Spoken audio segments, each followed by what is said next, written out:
अब इधर देख लीजिए लास्ट सब लोग।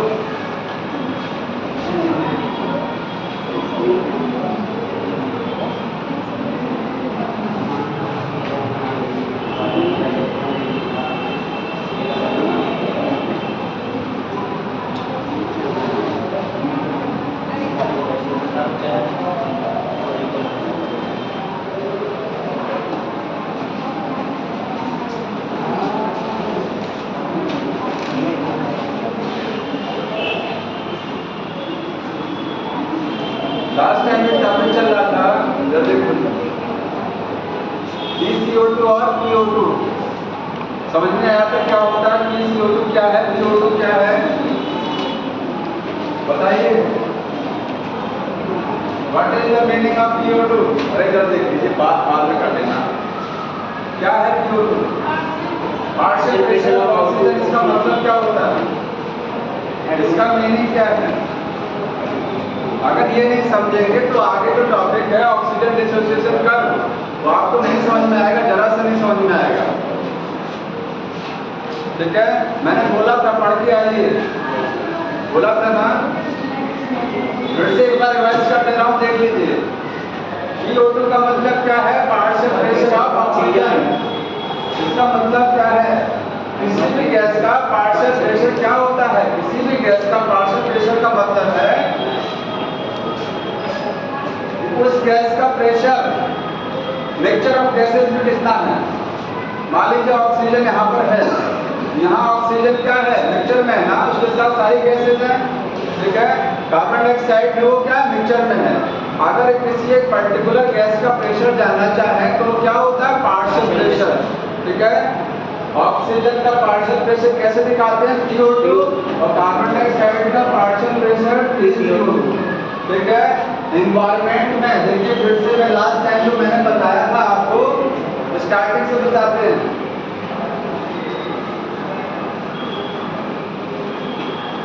डायग्राम एनसीईआरटी में बना हुआ है।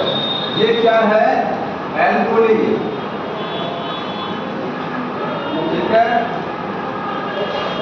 इन्वायरमेंट में या फिर एटमॉस्फेयर में, एटमॉस्फेयर में टोटल गैसेस का प्रेशर कितना होता है, टोटल गैसेस 759। कितना बताया था मैंने, 759 मिलीमीटर। अरे कोई बात नहीं, 760 लिख देते हैं। 760 मिलीमीटर ऑफ मर्करी।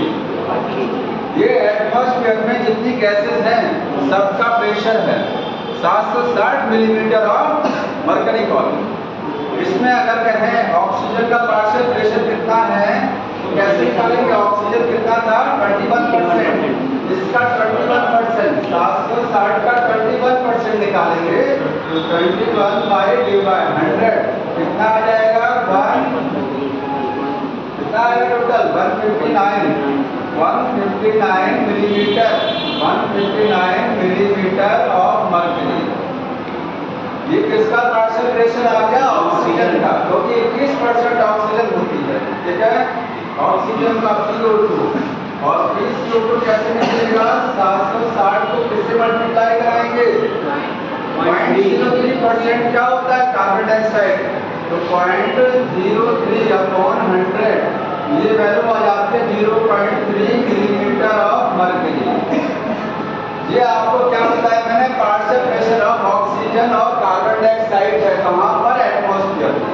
हमको बाकी गैसेस से नहीं मतलब, ऑक्सीजन और कार्बन डाइऑक्साइड से मतलब। समझ में आया? अब हम समझते हैं एल्कोहल में, जब ये एयर हमारी लंग्स में जाती है, कौन, एयर, टोटल एयर जाएगा, वहां पर ऑक्सीजन कितना रहेगा, पार्शियल प्रेशर और कार्बन डाइऑक्साइड।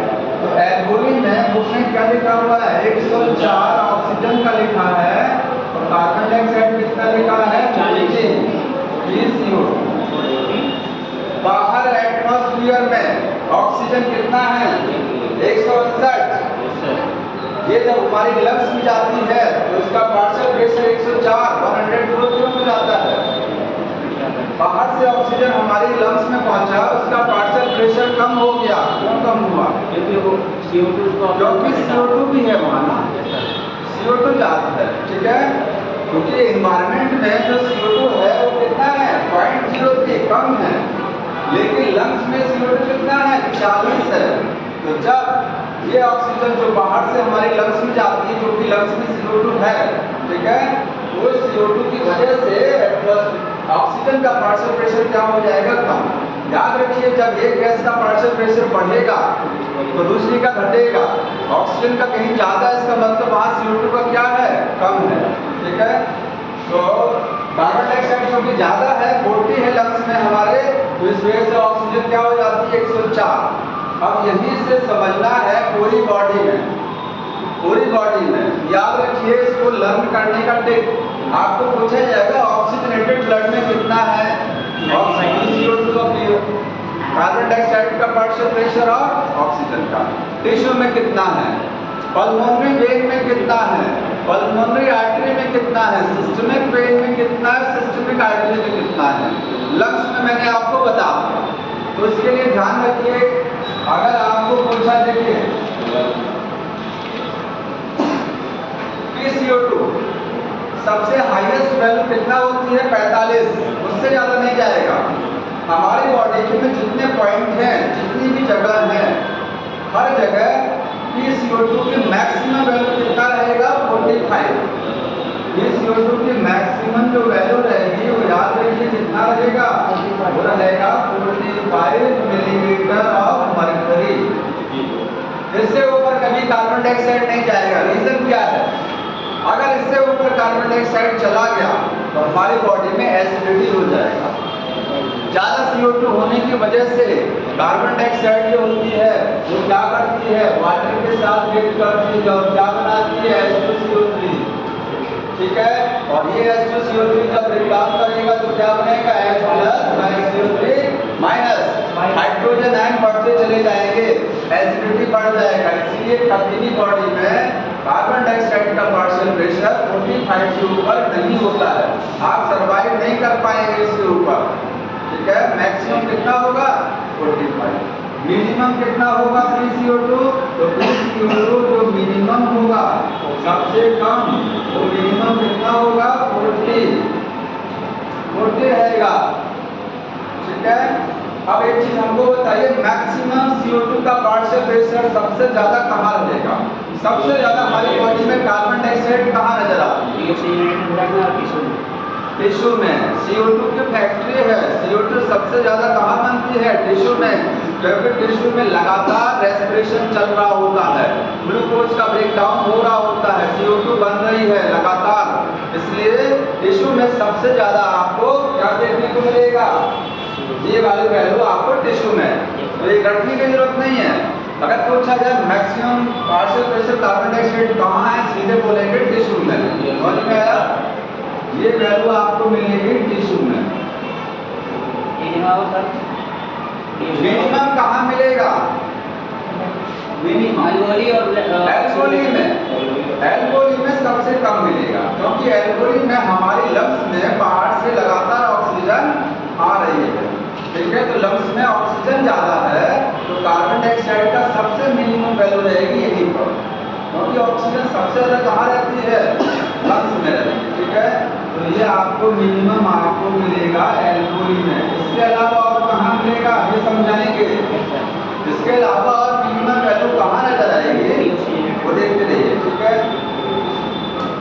आगे डायग्राम आपकी बुक में बना हुआ है।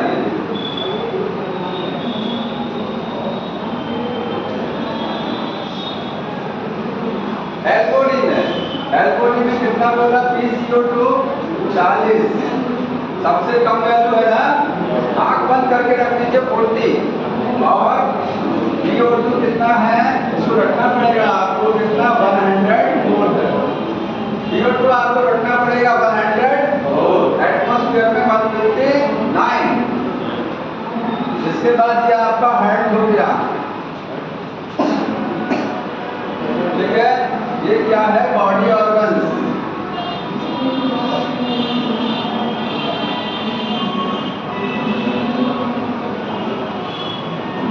ये आपका टिश्यू हो गया यहाँ पर, ये क्या है हार्ट और ये एल्कोहली। ब्लड हार्ट में आएगा, हमारी लंग से ब्लड हमारे हार्ट में आता है, किस ट्यूब से आएगा उसको क्या बोलेंगे? पल्मोनरी। बताइए, आर्टरी की वेन, पल्मोनरी वेन बोला जाएगा, ठीक है, पीवी। इसके बाद यहाँ से ब्लड आपके बॉडी में जाएगा, उसको क्या बोलेंगे? सिस्टमिक आर्टरी हो गया, ठीक है। और बॉडी ऑर्गन से या टिश्यू से ब्लड कहाँ वापस पहुँचता है? हार्ट में, ये सिस्टमिक वेन हो गया, सिस्टमिक वेन। और यहाँ से वापस एल्वोली या लंग्स में जाएगा पल्मोनरी आर्टरी के द्वारा। अब अगर कहीं पर भी आपको पूछा जाए तो आप बता ले जाएंगे। हमने आपको ध्यान रखना है मिनिमम वैल्यू, चाहे ऑक्सीजन हो चाहे कार्बन डाइऑक्साइड, सबकी मिनिमम वैल्यू 40 होती है। आप देख लीजिए मिनिमम वैल्यू कितना है सबकी? 40, चाहे ऑक्सीजन का पूछा जाए चाहे CO2। Maximum value carbon dioxide की 45, मैक्सिमम वैल्यू कार्बन डाइऑक्साइड की 45, ऑक्सीजन की वैरी करेगा। ऑक्सीजन आपका 104 तक जाएगा, ठीक है, 104 तक। समझ में आ रहा? वो देखिए कैसे यहाँ पर नोट हो गया। बताइए इसमें कितना होगा? इसमें कोई बताएगा? पल्मोनरी। याद देखिए यहाँ से ब्लड आपका आ रहा है हार्ट में, ये कौन सा ब्लड आ रहा है? ऑक्सीजनेटेड आ रहा ना।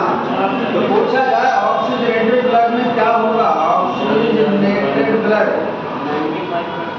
ऑक्सीजनेटेड ब्लड में जो भी ऑक्सीजन ज्यादा है, यही जो पार्शियल प्रेशर आपका दिखाई दे रहा है ना, यहाँ पर आप कितना बोलेंगे? PO2 बोलेंगे 59, 95।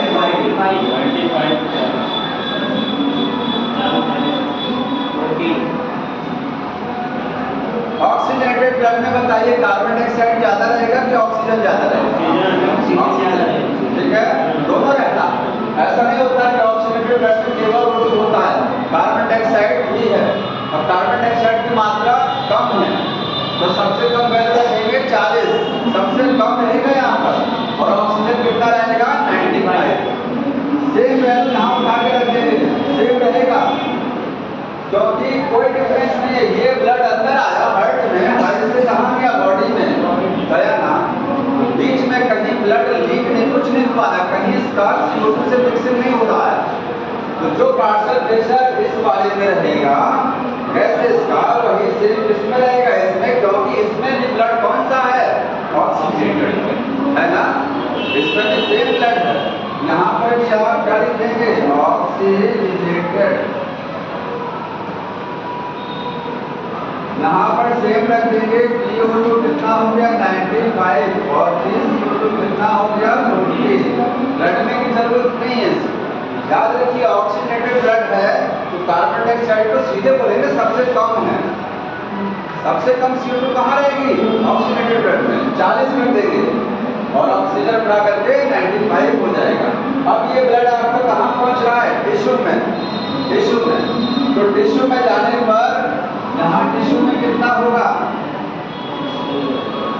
ऑक्सीजन सबसे कम हो जाएगा। टिश्यू के अंदर जब ब्लड पहुंचता है तो ऑक्सीजन खत्म हो जाती है, यूज हो जाती है, ऑक्सीजन की मात्रा कम हो रही होती है, कार्बन डाइऑक्साइड ज्यादा बन रही होती है, ठीक है।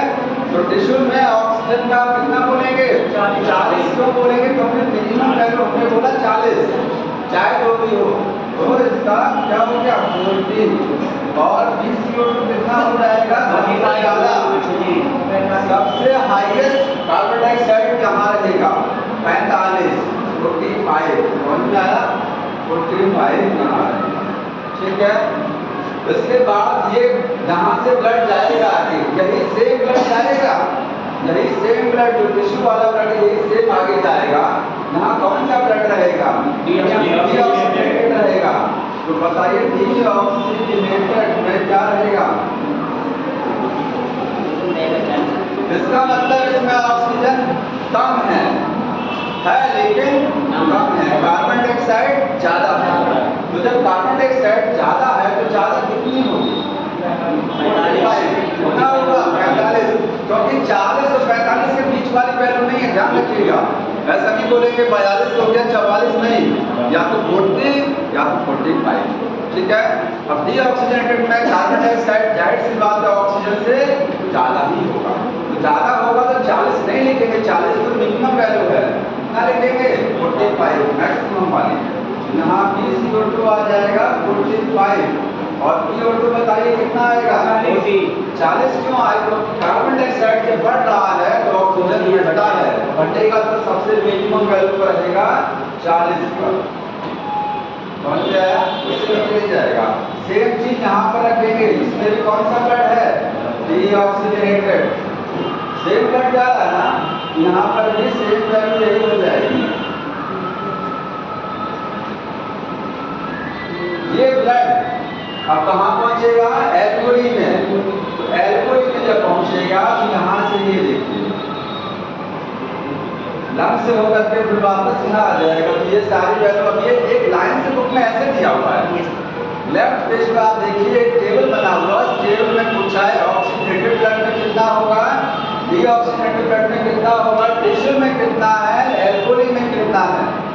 और अगर ऐसे पूछ ले कि पल्मोनरी वेन में कितना है, तो आप पल्मोनरी वेन में माइंड सोचिएगा कौन सा ब्लड बहता है ऑक्सीजनेटेड, सिस्टमिक आर्टरी में कौन सा बहेगा ऑक्सीजनेटेड, सिस्टमिक वेन में डीऑक्सीजनेटेड। ये याद रहेगा तो आप लिख ले जाएंगे। अगर ये याद नहीं कि इसमें कैसा ब्लड फ्लो करता है तो आप पढ़ नहीं पाएंगे। समझ में आ रहा है? याद रखिए जहाँ ऑक्सीजन बढ़ेगा वहाँ CO2 घटेगा। केवल आपको रखना है कौन सा है, देख लीजिए ये वाला, ये ऑक्सीजन की ये दो वैल्यू आपको रखनी है बस, ऑक्सीजन की वो दो वैल्यू आपको रखनी है, बाकी नहीं। समझ में आगे बढ़ जाए, आया? अगला जो टॉपिक दिया हुआ है इस चैप्टर का, ध्यान सुनते रहिए, इस चैप्टर का सबसे ज्यादा समझने वाला और सबसे ज्यादा फेवरेट टॉपिक जिससे सबसे ज्यादा सवाल आते हैं, सबसे ज्यादा सवाल इसी टॉपिक से आते हैं, ऑक्सीजन डिसोसिएशन कर्व। समझ आया? इसको बहुत ध्यान से समझ लीजिएगा। टॉपिक में लिख रहा हूँ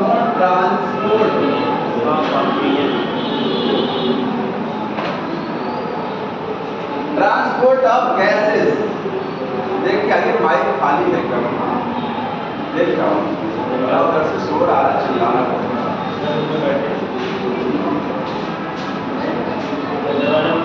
बंद कर दीजिए ज़्यादा से, नहीं आएगा।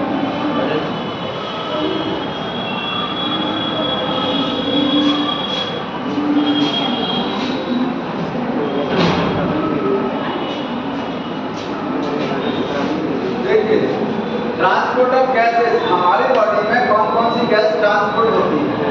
दो गैसेस, ऑक्सीजन और कार्बन डाइऑक्साइड, उसी को समझना है। तो दो गैसेस ट्रांसपोर्ट होंगी, O2 एंड CO2। सबसे पहले हम लोग क्या समझेंगे, कैसे ऑक्सीजन का ट्रांसपोर्ट होता है और कैसे कार्बन डाइऑक्साइड। चाहे ऑक्सीजन हो चाहे कार्बन डाइऑक्साइड, दोनों गैसेस को हमारा ब्लड ट्रांसपोर्ट कराता है। हम जो सांस लेते हैं ये एयर हमारी लंग्स में जाती है, वहां से बॉडी में गैसेस पहुंचती है सारे पार्ट में ब्लड की मदद से, और बॉडी में जब रेस्पिरेशन कंप्लीट होता है कार्बन डाइऑक्साइड बनती है, तो वो कार्बन डाइऑक्साइड कैसे आएगा लंग्स तक? ब्लड। तो ब्लड ये एक ऐसा माध्यम है जो गैसेस को ट्रांसपोर्ट कराता है। समझ में आया? चाहे ऑक्सीजन हो चाहे CO2, नहीं है ना, कोई बात नहीं है। देखिए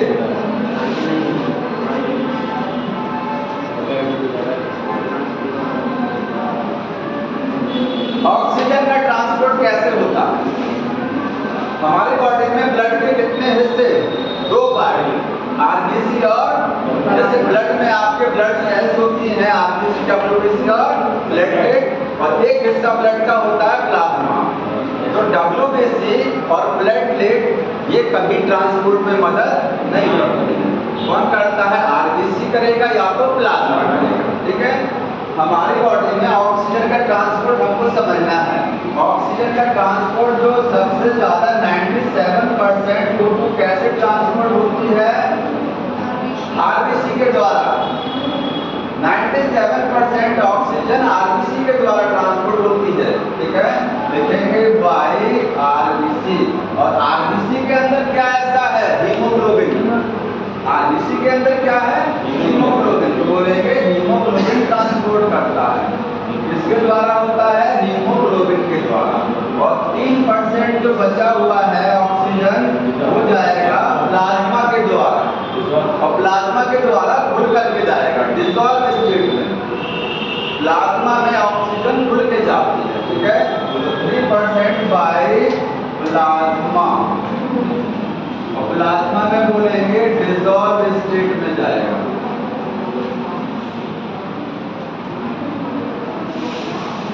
ये तो आसान चीज हो गया यहाँ तक।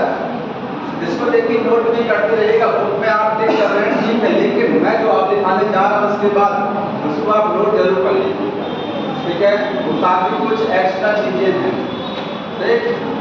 अब हम समझते हैं हीमोग्लोबिन के बारे में, थोड़ा सा समझ लीजिए। जब तक आपको हीमोग्लोबिन के बारे में समझ में आएगा, आगे नहीं समझ में आएगा। तो जो हीमोग्लोबिन होता है, ठीक है, हीमोग्लोबिन में दो चीजें हैं। हीमोग्लोबिन में दो चीजें होती हैं, हीम प्लस ग्लोबिन। क्या होता है? हीम और ग्लोबिन। हीम क्या है? आयरन है, जिसमें आयरन होगा। आप बोलेंगे हीम एक पिगमेंट है। हमारा खून लाल क्यों होता है? हीमोग्लोबिन की वजह से। हीमोग्लोबिन की वजह से मतलब हीम की वजह से। ग्लोबिन की वजह से लाल नहीं होता है, हीम की वजह से होता है। हीम एक पिगमेंट है, आयरन कंटेनिंग पिगमेंट, ठीक है। तो इसमें क्या होगा? आयरन होता है। आयरन का मतलब पूछा जाता है कभी कभी कि आयरन की कौन सी स्टेज होती है? +2 की +3, +2 वाली स्टेज होती है आयरन की, ठीक है। समझ में आया? और ये ग्लोबिन है। ग्लोबिन में ग्लोबिन क्या है? प्रोटीन। क्या है वो? प्रोटीन है, जिसमें 2 अल्फा 2 बीटा चेन्स होती है, ठीक है। ग्लोबिन में 2 अल्फा और 2 बीटा चेन्स होती है, ठीक है। समझ में आया? 2 अल्फा और 2 बीटा चेन्स। अब एक चीज और, एक होता है फीटल हीमोग्लोबिन। फीटल का मतलब समझते हैं बच्चे वाला। जो फीटस, जब फीटस जो है यूट्रस में रहता है, जब चाइल्ड कहाँ रहता है? यूट्रस में। तो उसके अंदर जो हीमोग्लोबिन है उसकी बॉडी में, उसमें अल्फा तो होता है लेकिन बीटा की जगह गामा चेन होती है। नोट कर लीजिएगा। हाँ, फीटल हीमोग्लोबिन में 2 अल्फा और 2 गामा चेन होती है। मतलब बीटा की जगह आपको क्या देखने को मिलेगा? गामा चेन, ठीक है। अब हीमोग्लोबिन जब, और हमको समझना कौन सा है? ये वाला ऊपर वाला, कि हीमोग्लोबिन ऑक्सीजन आरबीसी के द्वारा कैसे ट्रांसपोर्ट होती है। तो ऑक्सीजन क्या करता है?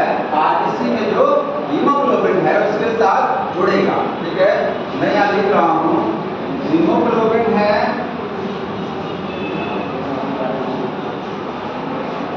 ये क्या हो गया? हीमोग्लोबिन, इसके साथ क्या जुड़ेगा? ऑक्सीजन जुड़ेगा, और बताइए क्या बनेगा? H2O2। हम कौन सा वाला पढ़ रहे हैं? 97% वाला पढ़ रहे हैं। तो हीमोग्लोबिन ऑक्सीजन के साथ जुड़ेगा, ये बनाएगा ऑक्सी हीमोग्लोबिन। इसको क्या बोलते हैं? इसका है पूरा नाम ऑक्सी हीमोग्लोबिन। मतलब जब ऑक्सीजन आरबीसी के साथ जाती है तो किस रूप में जाती है? ऑक्सी हीमोग्लोबिन के रूप में जाती है। किस रूप में जाएगा? Oxy haemoglobin. H2O2 का मतलब ऑक्सी हीमोग्लोबिन। एक चीज बताइए यहाँ पर, इधर देखिए, यहाँ हीमोग्लोबिन का ऑक्सीडेशन हो रहा है, क्या हो रहा है? हाँ, जोर से बोलिए। नहीं, हम ये कह रहे हैं हीमोग्लोबिन ऑक्सीजन के साथ जुड़ रही है, ये हीमोग्लोबिन का ऑक्सीडेशन हो रहा है या नहीं हो रहा है? हो रहा है। ऑक्सीडेशन है या कुछ और है? ऑक्सीजनेशन है। याद रखिए, ऑक्सीडेशन नहीं कहेंगे इसको, ऑक्सीजनेशन। क्योंकि ऑक्सीडेशन जब किसी चीज का होता है तो वो चीज अपना रूप बदल लेती है। अगर हीमोग्लोबिन का ऑक्सीडेशन हो जाएगा तो हीमोग्लोबिन नहीं रह जाएगा, फिर इसका स्वरूप बदल जाएगा, ठीक है। हीमोग्लोबिन के साथ केवल ऑक्सीजन जुड़ता है, हीमोग्लोबिन के रूप में कोई परिवर्तन नहीं होता है। जैसे ग्लूकोज के साथ जब ऑक्सीजन जुड़ती चीज है तो क्या होता है, ऑक्सीडेशन होता है किसका, ग्लूकोज का। तो इसका रूप बदल जाएगा और क्या बनेगा, कार्बन डाइऑक्साइड प्लस वाटर, मतलब ग्लूकोज, ग्लूकोज नहीं रह जाता। तो यहाँ ऑक्सीजनेशन हो रहा है यार, ठीक है। ये चीज क्या है, ये है ऑक्सीजनेशन ऑफ हीमोग्लोबिन, समझ में आया। और ऑक्सीजनेशन का मतलब केवल है binding of oxygen with haemoglobin, oxygen की हीमोग्लोबिन के साथ बाइंडिंग, ठीक है। नोट कर लीजिएगा ये क्या है, बाइंडिंग।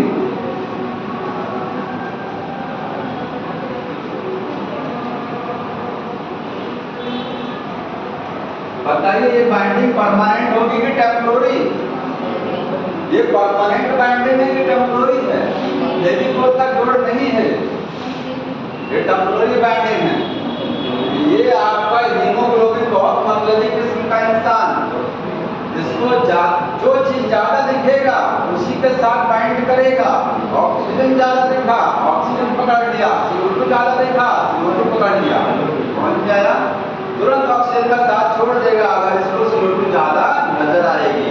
अगर पार्शियल प्रेशर कार्बन डाइऑक्साइड का 45 है, ऑक्सीजन का 40 है, वहां पर ये CO2 के साथ जुड़ना पसंद करेगा, समझ में आया। तुरंत ऑक्सीजन का साथ छोड़ देगा। तो ये हीमोग्लोबिन ऑक्सीजन के साथ बाइंड करेगा तो H2O2 बनेगा, यहाँ तो समझ में आया। अब एक चीज और, एक हीमोग्लोबिन का एक मॉलिक्यूल कितने ऑक्सीजन के साथ जुड़ सकता है, मैक्सिमम 4। ये 4 ऑक्सीजन के साथ जुड़ सकता है, ठीक है। एक ऑक्सीजन जुड़ा, दूसरा जुड़ा और तीसरा और चौथा, मैक्सिमम 4 ऑक्सीजन जोड़ सकता है, 5वां नहीं जोड़ेगा। और जब पहला ऑक्सीजन जोड़ेगा तो थोड़ा धीरे जोड़ेगा, ठीक है। इसके बाद क्या है, तो ये यहाँ लिखेंगे maximum 4O2 and bind. Haemoglobin के साथ, एक हीमोग्लोबिन के साथ मैक्सिमम 4 ऑक्सीजन के मॉलिक्यूल बाइंड कर सकते हैं। यहां तक समझ में आ रहा है। अब इसके बाद हम आगे बढ़ जाते हैं ऑक्सीजन डिसोसिएशन कर्व, ठीक है। वो कर्व के लिए आपको बुक में ओपन कर देता हूं क्योंकि वो वहीं से समझ में आएगा। उसमें आपके डायग्राम बना हुआ है ना, हटा दें इसको, हटा दें।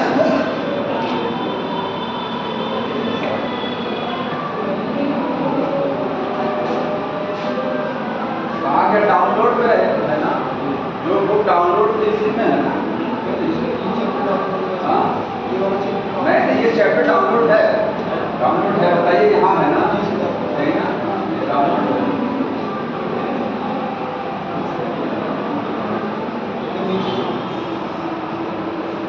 नाम लेके नहीं आता, समस्या तो ये है।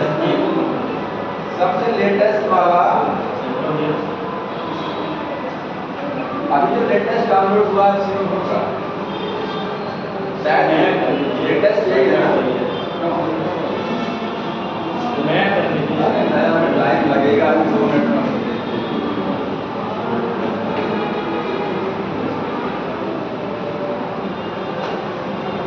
ठीक है ना, सही है ना। इतना कंप्यूटर चलाना आता है।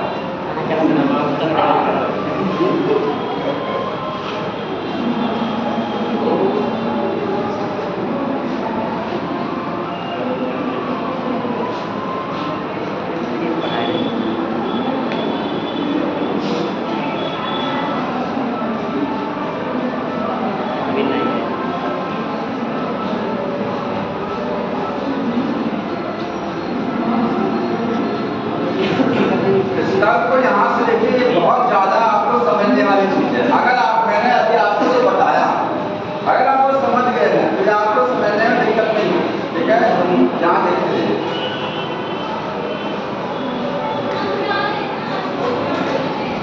टॉपिक का नाम क्या है, ट्रांसपोर्ट ऑफ ऑक्सीजन। कैसे ऑक्सीजन ट्रांसपोर्ट होता है, हमने बताया ऑक्सीजन 2 तरीके से। 3% ऑक्सीजन प्लाज्मा में घुल के जाएगा, 97% ऑक्सीजन हीमोग्लोबिन के साथ जुड़ के जाएगा। किस रूप में जाएगा? ऑक्सी हीमोग्लोबिन के रूप में। ठीक है। अब ये जो ऑक्सीजन जो होती है, यहाँ से देखिए,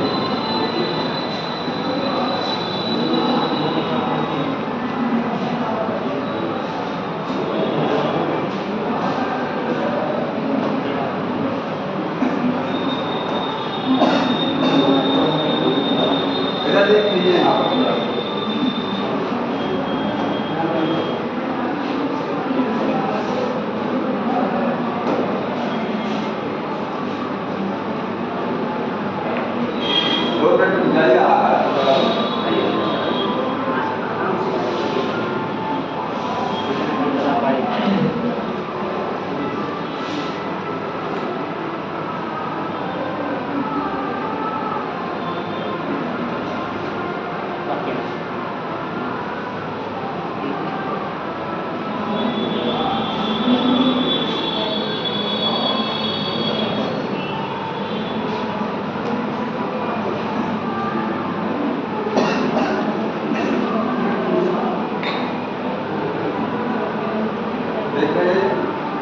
ट्रांसपोर्ट ऑफ, टॉपिक का नाम क्या लिखा हुआ है,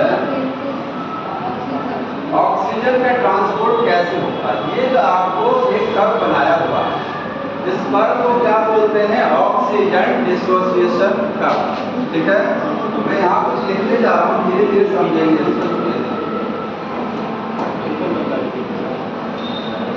ये कर्व क्या है? ऑक्सीजन, यहाँ लिखा भी हुआ है। ठीक है। डिसोसिएशन। पहले यहाँ से थोड़ा सा देख लीजिए, जिसके बाद अभी मैं वो स्लाइड पर आपको नोट करा। ठीक है। ये कर्व ये बताता है कि ऑक्सीजन का, चूंकि हमारी बॉडी में अलग अलग जगह पर ऑक्सीजन का पार्शियल प्रेशर अलग अलग है। लंग्स में 104 ऑक्सीजन का पार्शियल प्रेशर है, ऑक्सीजनेटेड ब्लड में 95 है, टिश्यू में जाकर के 40 हो जाता है, डीऑक्सीजनेटेड ब्लड में ऑक्सीजन 40 हो जाती है ना।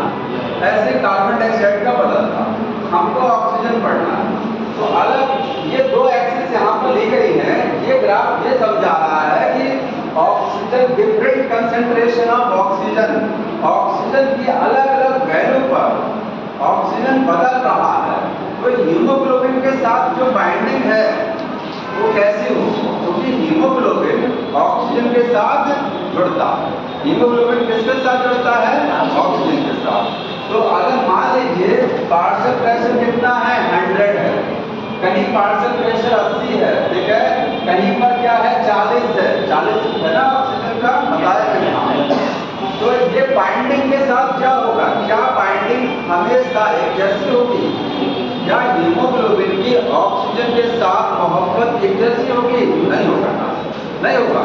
क्योंकि जैसे वो ऑक्सीजन कम हो जाएगा, तुरंत क्या है, वो कार्बन डाइऑक्साइड को पकड़ लेगा, हमेशा एक जैसा नहीं होगा। ये ग्राफ यही समझा रहा है कि different concentration of oxygen, different partial pressure of oxygen पर हीमोग्लोबिन की ऑक्सीजन के साथ बाइंडिंग एबिलिटी कैसे होती है। यहाँ देखिए लिखा है, एक्स एक्सिस पर लिखा है partial pressure of oxygen, Y axis पर क्या लिखा है? Percent saturation of haemoglobin with oxygen. मतलब हीमोग्लोबिन का ऑक्सीजन के साथ सैचुरेशन कितना है, कितना लगाव है। आप ऐसे कह सकते हैं कि H2O2 बोल रहा है। क्या बोल रहा है? H2O2। यहाँ पर O2 का पार्शियल प्रेशर और यहाँ पर कितना O2 है, हीमोग्लोबिन के साथ बाइंड किया। समझ में आया? एक चीज ध्यान रखिएगा, परसेंट सैचुरेशन ऑफ, अगर मैं इस स्टेटमेंट को बदल दूं और यहाँ लिखूं कि percent saturation of oxygen with haemoglobin, बताइए सही है गलत है? Percent saturation of oxygen with haemoglobin. क्या ऑक्सीजन का हीमोग्लोबिन से सैचुरेशन होता है? नहीं। क्या हीमोग्लोबिन का ऑक्सीजन से सैचुरेशन? हीमोग्लोबिन का ऑक्सीजन से सैचुरेशन होता है। याद रखिए, हीमोग्लोबिन ऑक्सीजन से जुड़ती है। Yes sir. ठीक है। हीमोग्लोबिन के पास चार प्लेटफॉर्म खाली रहते हैं, उसके पास 4 प्लेटफॉर्म, 4 जगह उसके पास खाली है। तो हीमोग्लोबिन किसके साथ जुड़ता है? ऑक्सीजन के साथ। ये ऑक्सीजन, ये तो हीमोग्लोबिन का सैचुरेशन होता है। आपका पेट है, खाली है, आप खाना खाते हैं तो पेट बढ़ता है, पेट बढ़ता है ना। हीमोग्लोबिन के 4 पेट खाली है, 4 वैकेंसी खाली है ना। तो जब ऑक्सीजन जुड़ेगा तो हीमोग्लोबिन का पेट भरेगा कि ऑक्सीजन भरेगा? हीमोग्लोबिन का पेट भरेगा। हीमोग्लोबिन का पेट भरेगा। एक ऑक्सीजन जुड़ा तो 25%, एक ऑक्सीजन जुड़ता है जब तो 25% इसका स्टमक भर जाएगा, 25% सैचुरेशन हो गया। रोटी खाई ली दो, क्योंकि 4 जगह खाली है ना। तो अगर हीमोग्लोबिन के साथ में 2 ऑक्सीजन जुड़ा तो कितना सैचुरेशन हो गया इसका बताइए? 50%। 4 जुड़ना है, 2 जुड़ चुका है, आधा जुड़ चुका है, 2 और जुड़ना है। 50% सैचुरेशन का मतलब होता है कि उसके साथ 2 ऑक्सीजन जुड़ा, ठीक है। अगर इसके साथ 3 ऑक्सीजन जुड़ गया है इसका मतलब 75%। कितना भर गया पेट? 75%। और अगर इसके साथ 4 ऑक्सीजन जुड़ गए हैं तो 100% सैचुरेशन। लेकिन याद रखिए हीमोग्लोबिन का तो 100% सैचुरेशन हो सकता है। एक हीमोग्लोबिन का मॉलिक्यूल है, उस पर मैक्सिमम 4 ऑक्सीजन जुड़ सकता है। लेकिन हमारे ब्लड में एक हीमोग्लोबिन तो होता नहीं है, लाखों में संख्या है मॉलिक्यूल की। तो अगर ब्लड की आप बात करेंगे तो ब्लड में कभी 100% सैचुरेशन नहीं होता है, ध्यान रखिए। एक हीमोग्लोबिन की अगर आप सोचें, एक की बात करते हैं तो एक के पास 4 ऑक्सीजन जुड़ सकते हैं, ठीक है। 4 ऑक्सीजन जुड़ सकता है एक मॉलिक्यूल का। तो एक मॉलिक्यूल का सैचुरेशन 100% हो सकता है। लेकिन जैसे इस क्लास में सारे बच्चे हैं, सारे बच्चे एक जैसे नहीं हो सकते, सारे बच्चे एक जैसे पढ़ाई नहीं कर सकते हैं। ऐसे जितने हीमोग्लोबिन हैं सबके सब 4 ऑक्सीजन मैक्सिमम नहीं जोड़ सकते हैं, चाहे लाख ऑक्सीजन आ जाए, चाहे कितनी भी ऑक्सीजन हो। मैक्सिमम ऑक्सीजन कहाँ होती है? आपकी लंग्स में होती है। कहाँ होती है? लंग्स में। तो कितनी भी ऑक्सीजन आ जाएगी, लेकिन हीमोग्लोबिन 4 ही ऑक्सीजन मैक्सिमम जोड़ेगा। एक की बात करेंगे तो एक तो 100% सैचुरेशन आप समझ सकते हैं, लेकिन ये कहानी सारे हीमोग्लोबिन के साथ नहीं होती है। हर हीमोग्लोबिन 4 नहीं जुड़ पाता है, ठीक है। इसीलिए 100% सैचुरेशन आपके ब्लड में हीमोग्लोबिन का नहीं होता है। कितना होता है? 97% अभी समझेंगे। इसमें जानते हैं, इसको समझाने के बाद अभी मैं लिखाऊंगा, किताब में थोड़ा सा टॉपिक एक करके समझाऊंगा। तो एक हीमोग्लोबिन मैक्सिमम 100% सैचुरेट हो सकता है, लेकिन पूरा ब्लड में जितना हीमोग्लोबिन है वो मैक्सिमम सैचुरेट नहीं हो सकता है। कारण क्या होता है? ब्लड में CO2 भी तो है। क्या हीमोग्लोबिन को खुला छूट दे दी गई है जुड़ने के? नहीं, हीमोग्लोबिन को फ्री छूट नहीं है ऑक्सीजन के साथ जुड़ने की, क्योंकि कार्बन डाइऑक्साइड भी तो लंग्स में आती है। 40 पार्शियल प्रेशर पर कार्बन डाइऑक्साइड भी आपकी लंग्स में है। तो हीमोग्लोबिन अपनी पूरी क्षमता के साथ नहीं जुड़ सकता है। जैसे आपको कोई काम करने के लिए बोल दिया जाए तो आपके काम में कोई बाधा उत्पन्न हो जाए तो आप अपनी पूरी क्षमता का प्रयोग नहीं कर सकते, ठीक है। अगर आपको कोई हिंड्रेंस नहीं है आपके रास्ते में तो आप 100% करेंगे, लेकिन हिंड्रेंस क्या है? कार्बन डाइऑक्साइड भी तो बैठा हुआ है, वो भी जुड़ नहीं देता है, ठीक है। मान लिया एक हीमोग्लोबिन 100% हो सकता है, लेकिन टोटल ब्लड में जो हीमोग्लोबिन है वो नहीं, ठीक। अब एक चीज और समझिए, अगर कहा जाए हीमोग्लोबिन ऑक्सीजन के साथ जुड़ता, ठीक है, तो उसका जो जुड़ेगा वो कहाँ जुड़ेगा? आप सोचिए कहाँ जुड़ेगा? हीमोग्लोबिन ऑक्सीजन के साथ जुड़ेगा कहाँ? लंग्स में, क्योंकि लंग्स में जो ऑक्सीजन आती है एनवायरमेंट से, तो जो लंग्स में ब्लड है उस ब्लड में क्या है? हीमोग्लोबिन है। वो तुरंत ऑक्सीजन को पकड़ता है, वहाँ से पकड़ करके बॉडी में सर्कुलेट करता है। तो हीमोग्लोबिन की ऑक्सीजन के साथ सबसे ज्यादा बाइंडिंग कहाँ होगा? तो आप बोलेंगे लंग्स में है। मैक्सिमम सैचुरेशन कहाँ मिलेगा? लंग्स में, ठीक है। मिनिमम सैचुरेशन कहाँ मिलेगा? टिश्यू, क्योंकि टिश्यू में CO2 सबसे ज्यादा है। तो ऑक्सीजन हीमोग्लोबिन अपना साथ छोड़ने लग जाते हैं हमारा, क्योंकि CO2 जैसे ज्यादा होती है, CO2 विलन है, क्या है वो? विलन है। और ये क्या है? हीमोग्लोबिन ऑक्सीजन एक्टर लोड, ठीक है। तो जैसे विलन आ जाएगा तो क्या हो जाएगा? साथ अब इस ग्राफ को इतना चीजें समझ गए हैं, इस ग्राफ को समझ लीजिए। 100 लिखा हुआ है, ये इस एक्सिस पर क्या चल रहा है? Partial pressure of oxygen.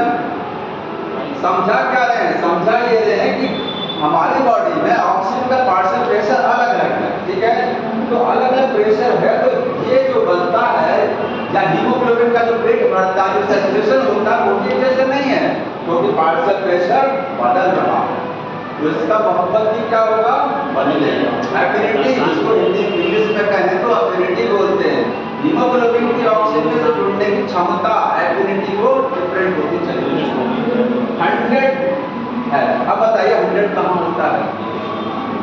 100 partial pressure oxygen का बढ़ते किस जगह? ऑक्सीजनेटेड ब्लड 95 100 है, 104 आपकी लंग्स में होता है। कहाँ होता है? इसको आप लगभग 104 लिख सकते हैं ना? और 104 PO2 कहाँ मिलेगा? लंग्स में मिलता है, तो आप 100 मान लीजिए एवरेज, ठीक है? तो हम कहते हैं कि सबसे ज्यादा ऑक्सीजन हीमोग्लोबिन के साथ एफिनिटी कहाँ रखेगा, लगाव कहाँ रखेगा? सबसे ज्यादा कहाँ जुड़ेगा? जहाँ ऑक्सीजन सबसे ज्यादा लंग्स में 104 है एवरेज, हमने 100 माना, ठीक है? इसको जब आप इसको ले जाएंगे तो देखिए, इसको यहाँ ले जा रहे हैं, ये पॉइंट देख रहे हैं, ये पॉइंट क्या बता रहा है? इस पॉइंट पर इस एक्सिस पर जाएंगे तो 100% सैचुरेशन दिखा रहा है। हीमोग्लोबिन का ऑक्सीजन के साथ सैचुरेशन कितना दिखा रहा है? 100%। कब? जब सबसे ज्यादा ऑक्सीजन हो। सबसे ज्यादा ऑक्सीजन कहाँ होती है बॉडी में? लंग्स में होती है। लेकिन ध्यान रखिए, बुक में तो लिख दिया है 100, ये 100 नहीं होता है, ये 97 होता है। ये ग्राफ थोड़ा सा नीचे जाएगा, ये ग्राफ थोड़ा सा नीचे जाएगा, इस लाइन से थोड़ा सा, ये लाइन 100 की है, ये लाइन यहाँ जब मिलेगा तो 100 की लाइन है, तो इससे थोड़ा सा नीचे जुड़ेगा। याद रखिए 97% जिसको आप बोलेंगे, इसको क्या बोलेंगे? 97, बुक में ऐड कर दीजिएगा, 97% सैचुरेशन है। तो कौन पे आ रहा है? 97% क्वेश्चन आता है कि मैक्सिमम सैचुरेशन कहाँ होता है, तो बोलेंगे लंग्स में होता है। कितना होता है? 97% सैचुरेशन। हीमोग्लोबिन का सैचुरेशन होता है ऑक्सीजन के साथ, ठीक है? ना कि ऑक्सीजन का हो गया। अब देखिए 40 वैल्यू कहाँ होती है बताइए? ऑक्सीजन की 40 वैल्यू प्रेशर कहाँ होता है? सबसे कम 40 से था। आप उसको देखिए, अभी जो मैंने बताया टिश्यू में या डीऑक्सीजनेटेड ब्लड में, ठीक है? ठीक है, टिश्यू में या डीऑक्सीजनेटेड ब्लड में 40 ऑक्सीजन है, तो CO2 दोनों में क्या होता है? 45। दोनों जगहों पर CO2 कितनी होती है? 45, चाहे टिश्यू बोलिए चाहे डीऑक्सीजनेटेड। मैं टिश्यू बोल रहा हूँ, टिश्यू में कितना है? ऑक्सीजन 40 है। तो टिश्यू में जब हमारा ब्लड यहाँ से ऑक्सीजन को लेके जाता है तो बड़ी मोहब्बत के साथ तो 100% जुड़ के जाता है। ध्यान सुनते रहिए, यहाँ ऑक्सीजन आया, ऐसे समझ लीजिए, डायग्राम थोड़ा सा नहीं समझ में आ रहा है। ये आपका क्या है? लंग्स है, ठीक है? लंग्स में यहाँ पर क्या है? जो ब्लड है, तो लंग्स में जब ऑक्सीजन बाहर से आती है तो हीमोग्लोबिन बड़े प्यार के साथ जुड़ जाएगा लंग्स में, और 97% मैक्सिमम जुड़ेगा। H2O2 का रूप लेकर के जाएगा कहाँ पर? टिश्यू में जाएगा। लेकिन टिश्यू में विलन बैठा है, विलन कौन है? CO2 बहुत ज्यादा करते हैं। CO2 को देखते ही पसीना पसीना हो जाएगा, तुरंत ही ऑक्सीजन को छोड़ेगा, छोड़ता भी है, क्योंकि ऑक्सीजन नहीं छोड़ेगा तो आप जिंदा कैसे रहेगा? आपकी बॉडी को ऑक्सीजन मिलेगा कैसे? आपके टिश्यू को ऑक्सीजन कैसे मिलेगा? वहां जाने पर ही ऑक्सीजन का साथ छोड़ने लग जाता है, ठीक है? तो H2O2 टूटेगा, मतलब H2O2 हीमोग्लोबिन का सैचुरेशन घटेगा, घटेगा सैचुरेशन। समझ में आया? हीमोग्लोबिन ऑक्सीजन के साथ जो लंग्स में ज्यादा बाइंडिंग किया था, अब वो बाइंडिंग धीरे धीरे घट रही है, टूट रहा है। क्या ज्यादा बन रहा है? CO2 ज्यादा। तो CO2 ज्यादा बनेगा तो CO2 हीमोग्लोबिन के साथ अब कौन जुड़ेगा? अब CO2 जुड़ेगा, ठीक है? जो हीमोग्लोबिन ऑक्सीजन का साथ छोड़ा था, अब हीमोग्लोबिन फ्री हो गया, उसके साथ कौन जुड़ेगा? CO2। देख यहाँ पर अब 40 पर अगर देखा जाए तो इस लाइन को मिलाइए टिश्यू पर, ये लाइन देखिए यहाँ पर 73%। वेरी गुड, ये 75%। मतलब टिश्यू में टिश्यू में हीमोग्लोबिन ऐसा नहीं होता है कि सारा सांप नहीं छोड़ देता है। याद रखिए, हीमोग्लोबिन हमारा जब टिश्यू में पहुंचता है ऑक्सीजन को लेके अपने साथ ऑक्सीजन छोड़ करके सारा ऑक्सीजन नहीं छोड़ देता है, ध्यान रखिएगा। ठीक है, इसमें बहुत सारे पॉइंट है। हर सारा ऑक्सीजन में सारा छोड़ेगा नहीं, कुछ ऑक्सीजन अपने साथ छोड़ के रखेगा। कितना छोड़ के रखेगा? 3 ऑक्सीजन को जोड़े रखेगा, 1 ऑक्सीजन को छोड़ देगा। जाओ निकल लो, 1 ऑक्सीजन को टिश्यू में छोड़ देता है, बाकी 3 जुड़े हैं। तो जब 3 जुड़े हैं तो कितना परसेंट जुड़ा है? 25%। 2 जुड़े हैं तो 50% जुड़ा हुआ है। तो कितना पेट भरा है इसका? कितना सैचुरेशन है? 75। अभी भी सैचुरेट है किसके साथ? ऑक्सीजन के साथ।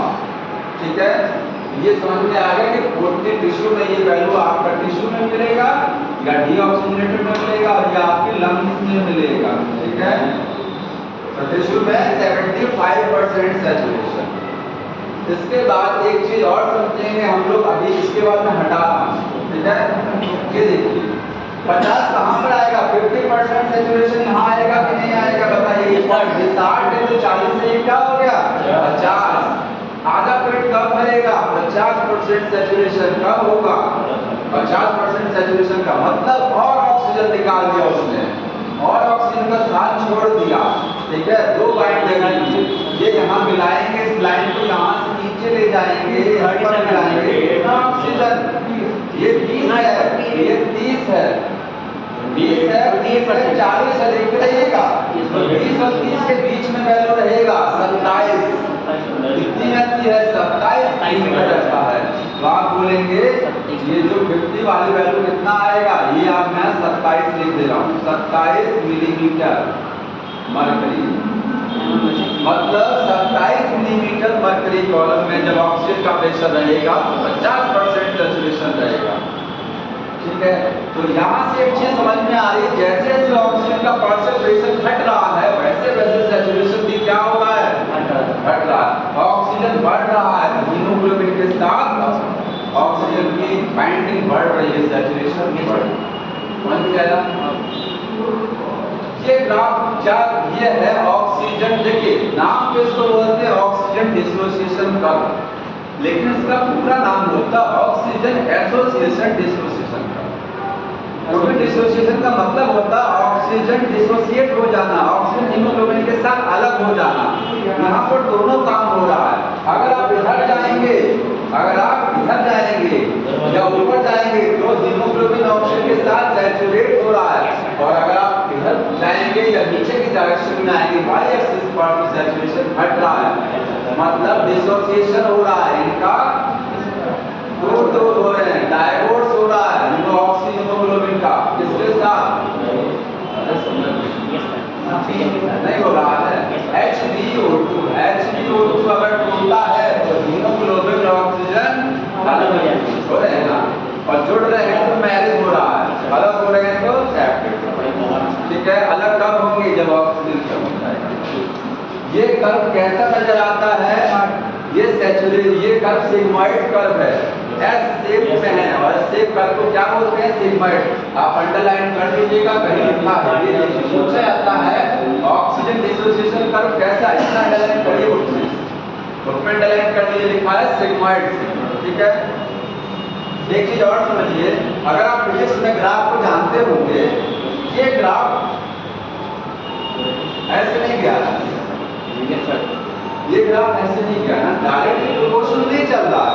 देखिए ग्राफ यहाँ से अचानक उठा, यहाँ से यहाँ तक ग्राफ अचानक उठा, रेस किया है। समझते हैं प्रश्न? अगर मैं बनाऊं इस ग्राफ को, बोलूं ये है, तो आप बोलेंगे इस वाले कर्व में ये ग्राफ जो तेजी से उठ रहा है, यहाँ क्या है? इस वाले कर्व को देख के ये नजर आता है कि जितनी वैल्यू यहाँ बढ़ती है डायरेक्टली प्रोपोर्शनल है, और ये क्या है? बहुत तेजी से। शुरुआत में जब ऑक्सीजन का पार्शियल प्रेशर बढ़ता है तो हीमोग्लोबिन का सैचुरेशन बहुत तेजी से बढ़ता है। आपका पेट खाली है, पेट का मतलब स्टमक, हीमोग्लोबिन। आप खाना बहुत जल्दी जल्दी खाएंगे, तेजी से, बड़ा तेज भूख लगा रहता है। जैसे जैसे भूख कम होती है, खाना खाने की स्पीड घटती चली जाएगी, लास्ट में एकदम अब नहीं खाएंगे। सेम यही कर्व यहाँ पर हो रहा है। जैसे शुरुआत में ऑक्सीजन जब कम है, ऑक्सीजन क्या है जब कम है मतलब हो रहा है, तो हीमोग्लोबिन के साथ उसकी बाइंडिंग क्या है कम है।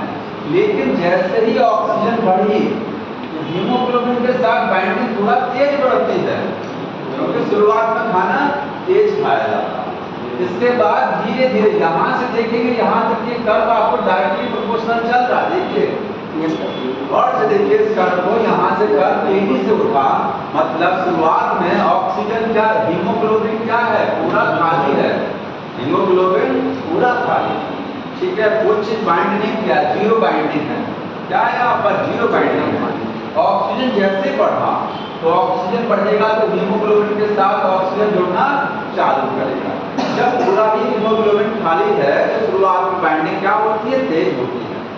शुरुआत में हीमोग्लोबिन क्या करता है, ऑक्सीजन से तेज बाइंड करता है, क्योंकि पूरा हीमोग्लोबिन फ्री है बाइंड करने के लिए, आपका पेट पूरा खाली है, ठीक है। लेकिन जैसे ही एक ऑक्सीजन बाइंड कर गया या दो बाइंड करके, अब क्या होगा, अब ये बाइंडिंग तीसरी वाली जो होगी वो थोड़ा स्लो हो जाएगी, क्योंकि पेट खाना आपने थोड़ा सा खा लिया, आपका स्टमक थोड़ा हल्का, तो बाइंडिंग अब स्लो हो जाएगी। यहाँ से यहाँ तक फास्ट बाइंडिंग इनिशियली, आगे बाइंडिंग क्या है स्पीड में है, जितना भोजन उतना ही क्या है फिलिंग हो रही है, मतलब आगे डायरेक्टली प्रोपोर्शनल चल रहा है। एक नॉर्मल स्पीड से हीमोग्लोबिन ऑक्सीजन के साथ जुड़ रहा है। आगे जाने पर क्या होगा, जैसे जैसे पार्शियल प्रेशर ऑक्सीजन का बढ़ता जाएगा, अब क्या होगा, अब डिक्रीज। जैसे जब लास्ट खाना आप भोजन करते हैं तो जब पेट भरने लगता है तो आप स्पीड क्या कर देते हैं, लास्ट में स्पीड घटा, शुरुआत में स्पीड तेज, उसके बाद नॉर्मल, फिर क्या स्पीड घट रही है, वैसे शुरुआत में तेज, फिर नॉर्मल, फिर क्या है घट रहा है। इसके बाद अब क्या हो जाएगा, अब नहीं खाएंगे, अब नहीं खाएंगे, क्योंकि हीमोग्लोबिन की चारों क्या है, तो चारों स्पेस फिल हो गया।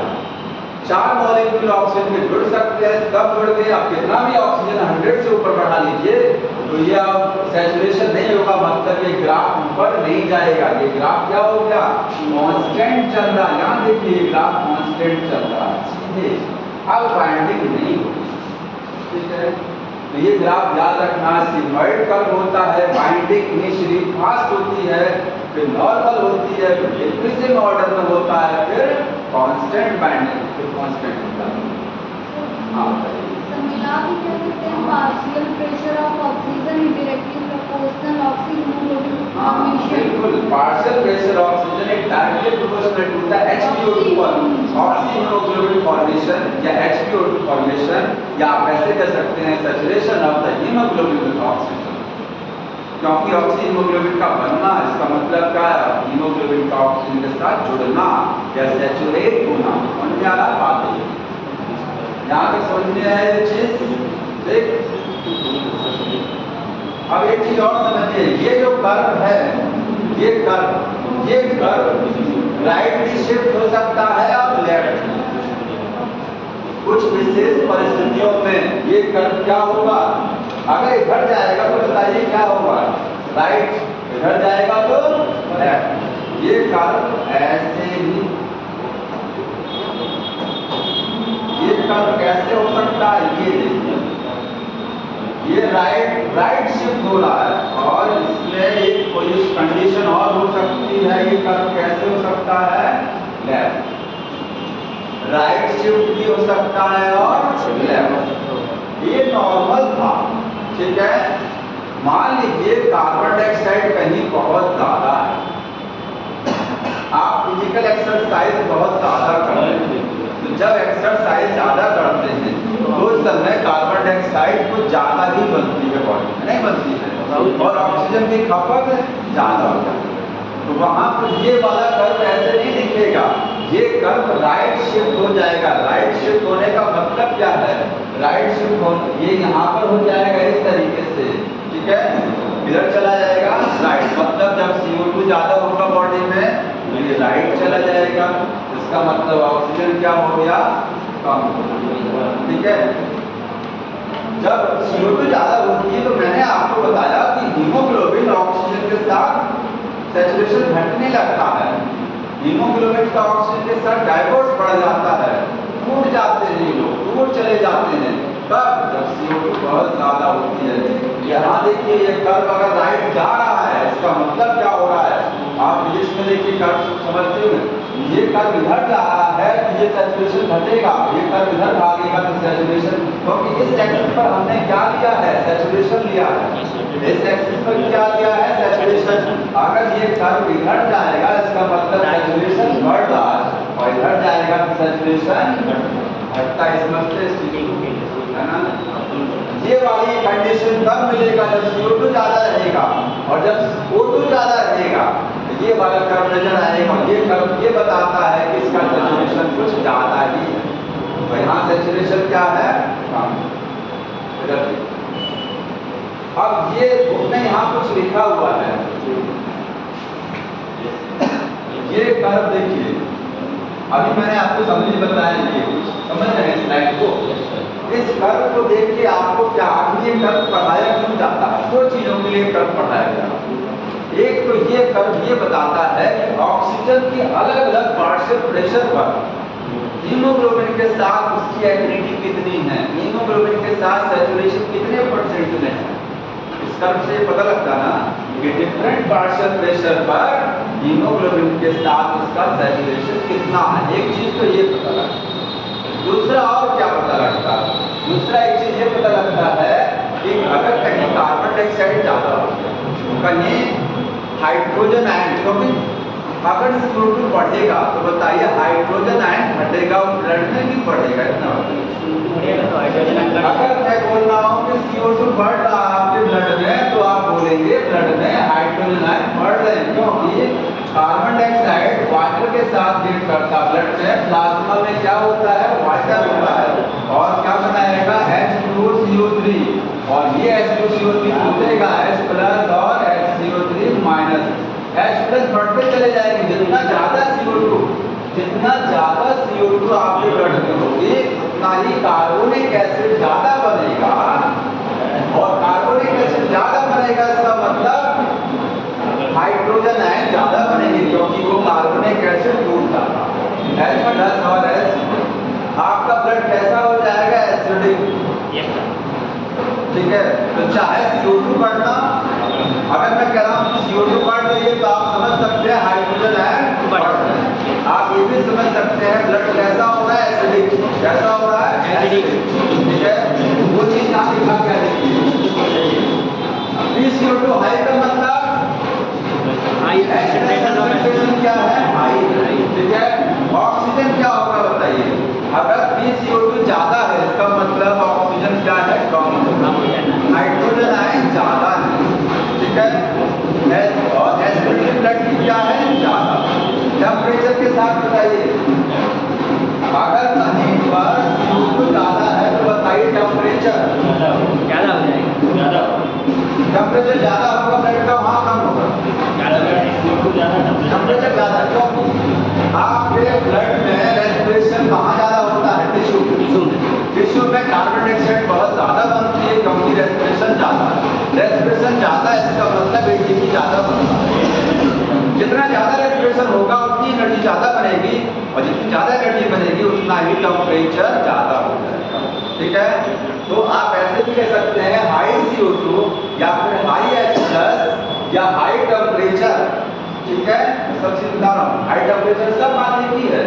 एक चीज और समझिए, एक चीज होता है PG।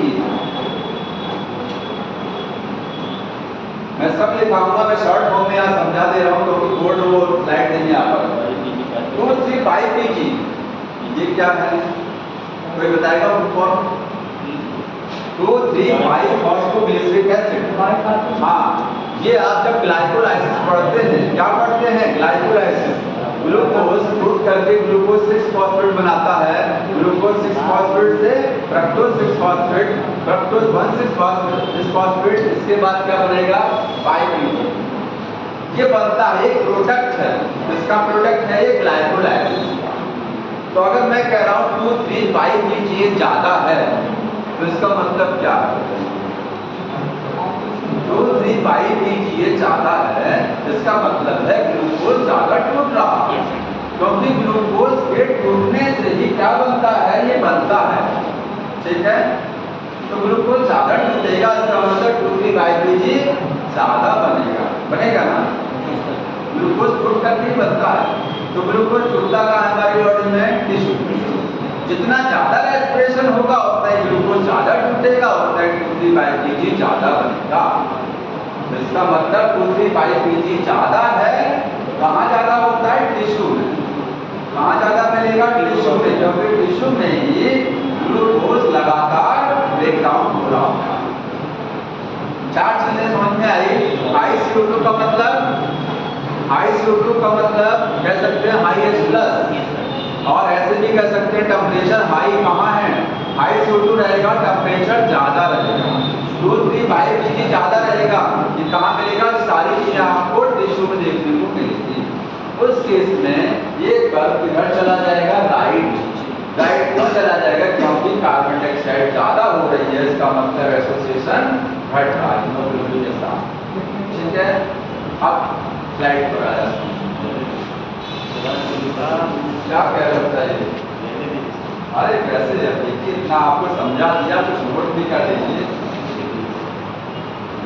यस कर देंगे।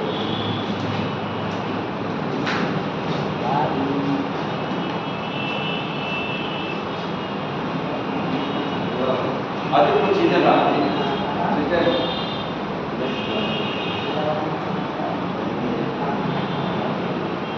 बड़ा टाइम लगाता है। अब आज के बाद मेरी क्लास आपको अक्टूबर में मिलेगी। अब आपका फिजिक्स और केमिस्ट्री रहेगा, 15 दिन फिजिक्स और केमिस्ट्री। क्या करें? नहीं, अब क्या किया जाए? लगाए नहीं लगा नहीं, क्या करूँ? कल से आपका शेड्यूल में फिजिक्स केमिस्ट्री लगा। ठीक है। हाँ, देखिए आप कुछ डाटा समझते जाइए, आपको बताते जाइए। मैंने सब बता दिया, आपको बताना, ठीक है। जो मैंने जहाँ तक आपको बता दिया था उसी के आगे मैं बढ़ रहा हूँ, ठीक है। अब आप बताते जाइए, कुछ चीजें नोट करते जाइए जो बुक में छूटा हुआ है।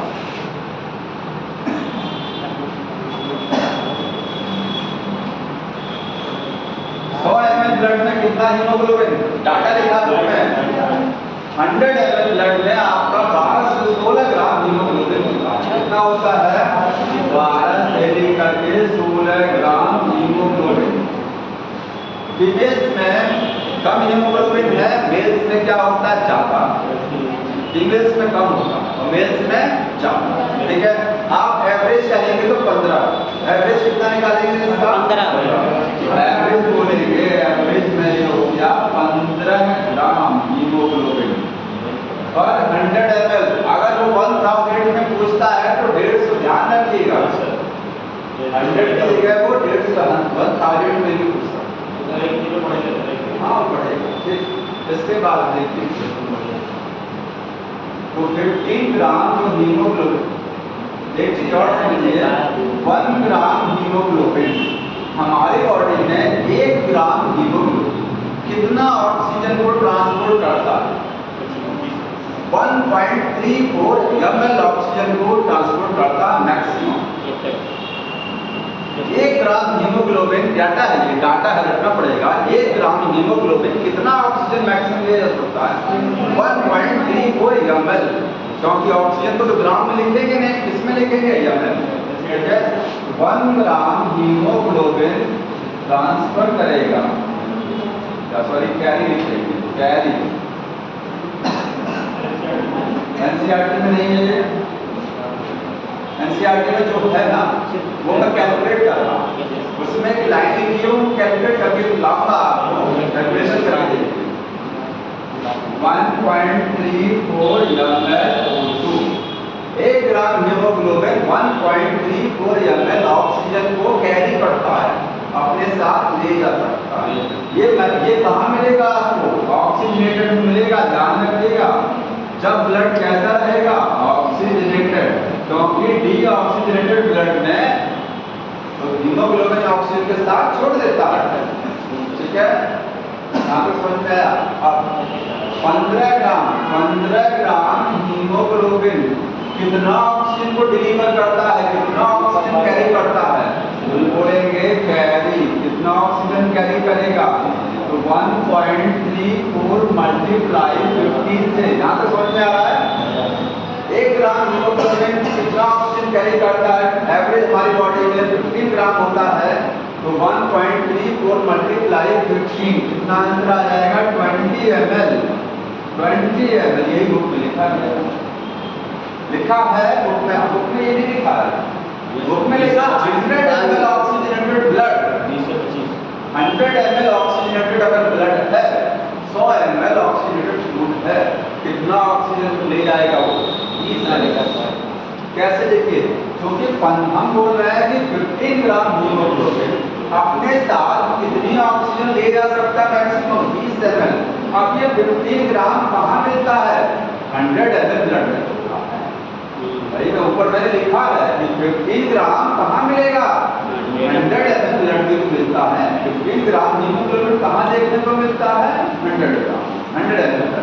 बस इसको ऐसे भी लिख सकते हैं और करके लिख सकते हैं 100 ml ब्लड, 100 ml ब्लड है, कौन सा वाला ब्लड है, ऑक्सीजनेटेड है। देखिए ऊपर लिखा है 15 ग्राम हीमोग्लोबिन कहाँ मिलेगा देखने को, 100 ml। तो 100 ml ब्लड में आपको कितना है, 20 ml आउटपुट कैरी करेगा। ये लिखा 100 ml oxygenated blood transfer the 20 ml oxygen, कितनी ऑक्सीजन कैरी करता है, समझ में आया। लेकिन एक चीज और देखिए यहाँ पर, ये अब कितनी ऑक्सीजन देगा, आपके लंग्स से हार्ट में ब्लड आया, कौन सा ब्लड आया, ऑक्सीजनेटेड। हार्ट से बॉडी ऑर्गन में गया, कौन सा ब्लड गया, ऑक्सीजनेटेड। अब ऑक्सीजनेटेड ब्लड में कितना है, 20 ml। ये 20 ml ऑक्सीजन, जब ऐसे कहेंगे ये 100 ml जब ब्लड कहाँ जाएगा, जब ये टिश्यू में पहुंचेगा तो टिश्यू को कितना ऑक्सीजन देता है, टिश्यू को कितनी ऑक्सीजन, 5 केवल 5 ml ऑक्सीजन। देखिए कितना सेल्फिश है, oxygen haemoglobin 100 ml blood, oxygenated blood जब टिश्यू में पहुंचता है जाकर के, तो मात्र 5 ml ऑक्सीजन को देता है, केवल 5, बाकी 15 ml उसके साथ अभी भी बची है। समझ आ रहा है, तो लिखेंगे टिश्यू में पहुंचेगा तो ट्रांसफर करेगा, ट्रांसफर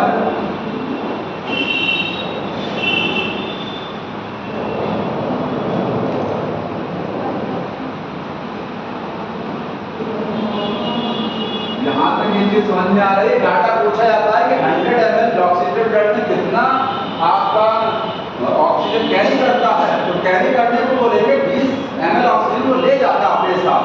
कितनी देता है टिश्यू को, टिश्यू को 5 ml देता है, 15 ml अपने साथ अभी भी रखा हो, 15 ml कहाँ ले गया, कहाँ ले जाएगा, वो डीऑक्सीजनेटेड ब्लड में ले जाएगा, क्योंकि वही ब्लड अब डीऑक्सीजनेटेड का रूप लेके जाएगा, तो इसमें 15 ml जाएगा।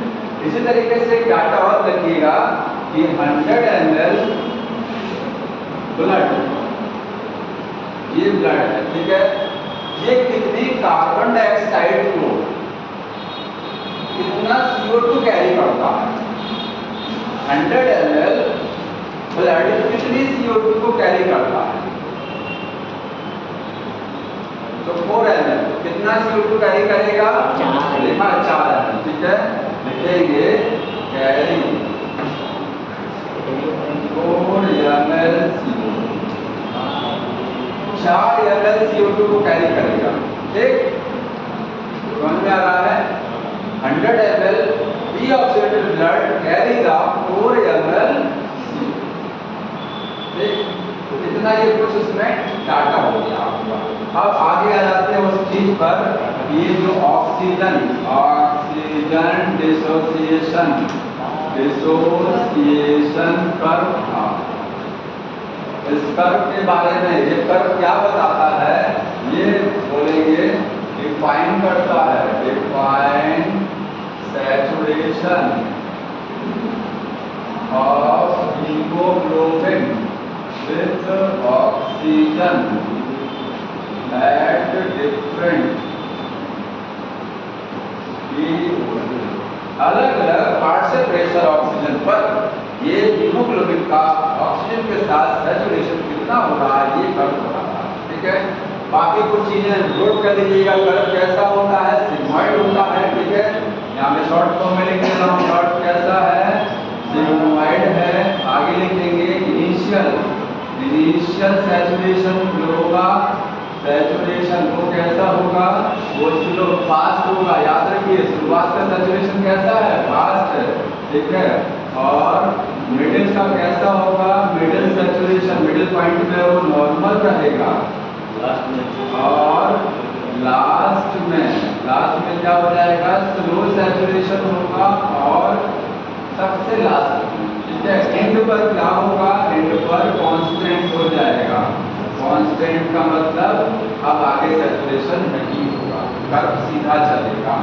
ठीक है, बाकी वो सब चीज समझ रहे हैं ना कि 100% सैचुरेशन का मतलब चारों बैलेंसिंग पॉइंट है।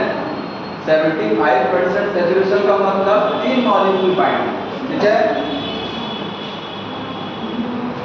हीमोग्लोबिन के साथ 4 ऑक्सीजन है तो बोलेंगे 100% है, और हीमोग्लोबिन के साथ 3 ऑक्सीजन है तो 75%।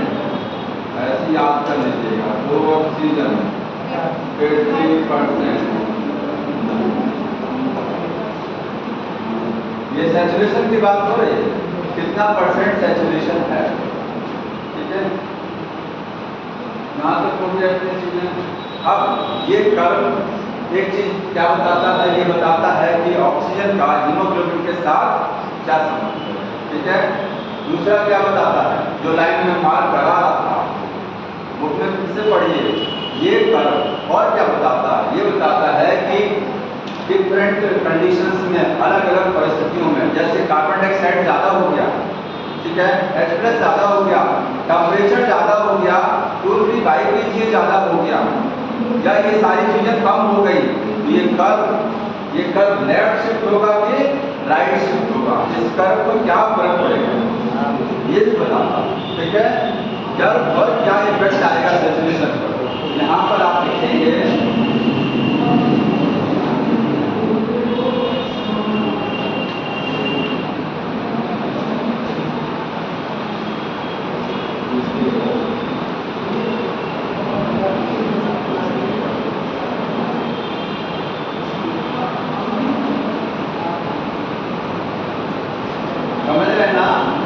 हाई pH2 मतलब टेम्परेचर ज़्यादा हो जाएगा। ठीक है, या फिर हाई टेम्परेचर या फिर मोल बोलेंगे 2,3 फॉस्फोग्लिसरेट। ठीक है, इतना ही है। अब ये सारी चीजें जब ज़्यादा होंगी तो कर्व किधर जाएगा, बोलेंगे कर्व शिफ्ट करेगा राइट साइड में, और राइट साइड में जब शिफ्ट करेगा तो इधर जाएगा, मतलब सैचुरेशन घटेगा। ठीक है, हीमोग्लोबिन सैचुरेशन इंक्रीज करेगा, ऑक्सीजन के साथ इसका सैचुरेशन घटेगा। ठीक है, ये चीज कहाँ देखने को मिलती है आपको, टिश्यू में। हीमोग्लोबिन ऑक्सीजन का साथ कहाँ छोड़ता है, टिश्यू में जाकर छोड़ता है। आप ऐसे कह सकते हैं या आपको टिश्यू में देखने को मिलेगा। ठीक है, यहाँ पर इसका सैचुरेशन हीमोग्लोबिन का ऑक्सीजन के साथ घट रहा, इसको बोलते हैं बोहर्स इफेक्ट। एक साइंटिस्ट थे बोहर्स साइंटिस्ट का नाम है। उन्होंने स्टडी किया था कि जब कार्बन डाइऑक्साइड के ज़्यादा हो जाए या H+ ज़्यादा हो जाएंगे तो हीमोग्लोबिन का ऑक्सीजन के साथ संबंध बढ़ेगा कि घटेगा। तो उन्होंने बोला घटेगा, हीमोग्लोबिन का ऑक्सीजन के साथ रिलेशन घटेगा। ठीक है, इसी को बोलते हैं बोहर्स इफेक्ट।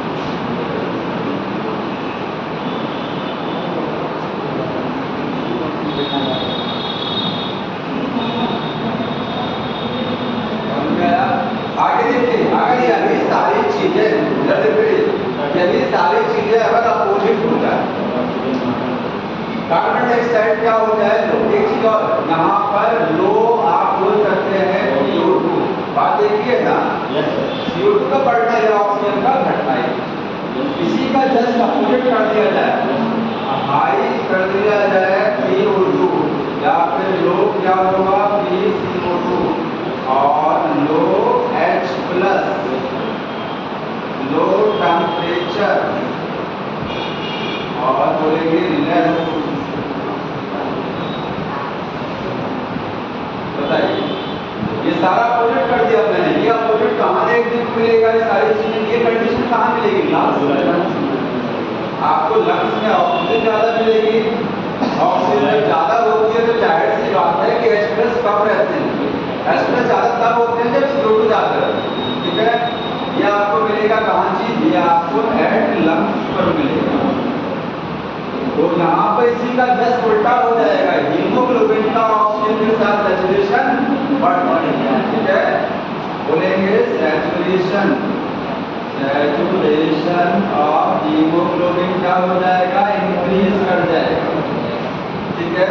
ऐसे भी कह सकते हैं HbO2 क्या हो जाएगा, बहुत ज्यादा बनेगा, HbCO2 क्या हो जाएगा, कम हो जाएगा, HbO2 ज्यादा बनेगा, ठीक है। इसी को हेल्डन इफेक्ट बोलते हैं, क्या बोलते हैं, हेल्डन साइंटिस्ट ने स्टडी किया था, ये है हेल्डन इफेक्ट।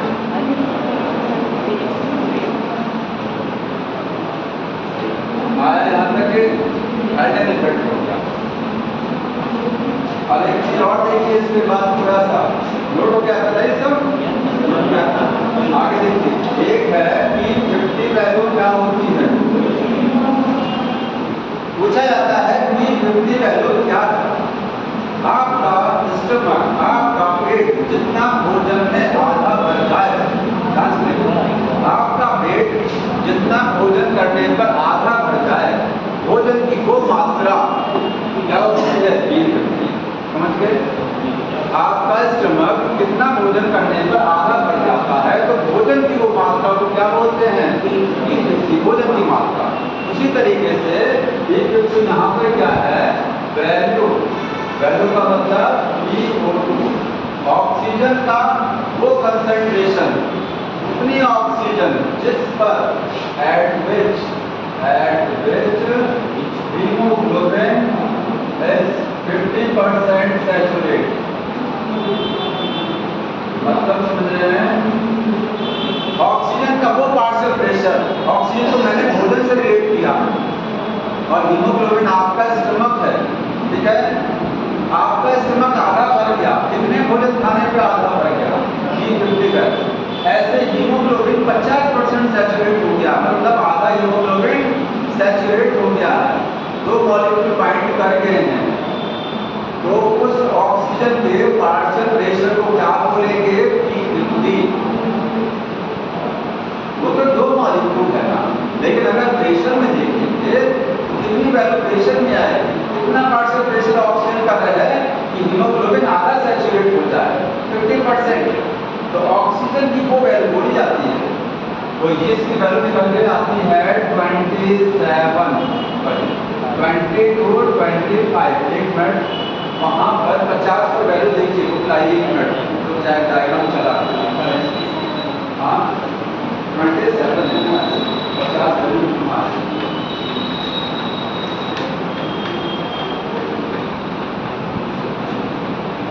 हाँ, ये आपको 27 मिलेगा, कितना मिलेगा, 20 से 30 तक मिलेगा, 20 से 30। आप बोलेंगे इसकी वैल्यू कितनी रहती है, PO2 की वैल्यू रहेगा 20 to 30 मिलीलीटर ऑफ Hg।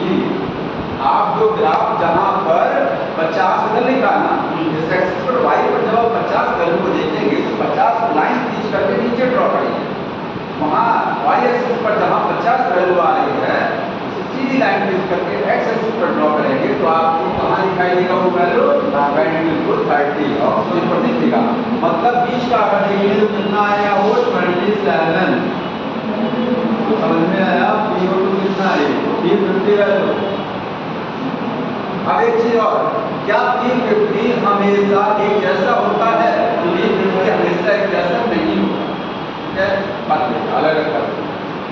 क्योंकि कर्व अगर राइट शिफ्ट होगा या लेफ्ट शिफ्ट होगा तो P50 की वैल्यू क्या हो जाएगी, चेंज। मैं लिख दे रहा हूँ एट राइट और लेफ्ट शिफ्ट।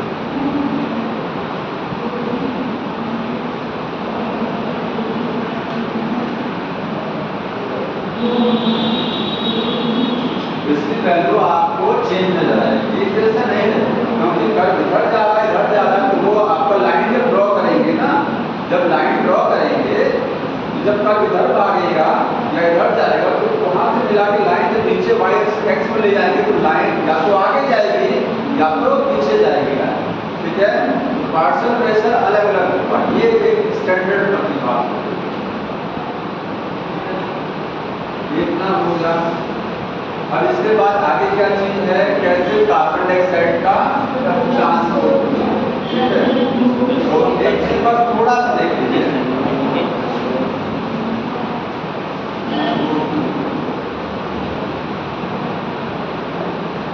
कार्बन डाइऑक्साइड कैसे ट्रांसपोर्ट होती है, उसके